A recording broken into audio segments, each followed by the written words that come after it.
Kita semua tahu bahawa tema sambutan tahun ini ialah Malaysia Madani, Rakyat Disantuni. Dan tema ini amat tepat sekali kerana ia mengingatkan kita bahawa rakyat adalah nadi kepada negara.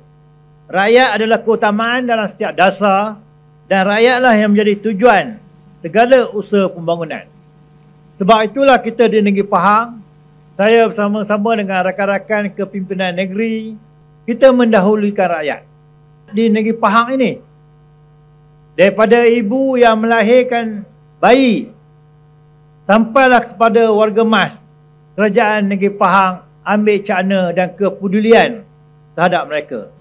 Sebagai contohnya, kalau kita lihat putaran kehidupan, tidak ada satu pun yang tertinggal. Kita mula dengan lahir dulu, dapat faham pride kit.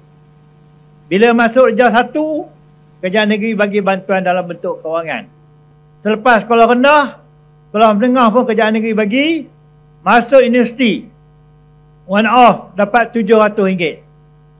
Tahun kedua, sampai habis belajar dapat RM400.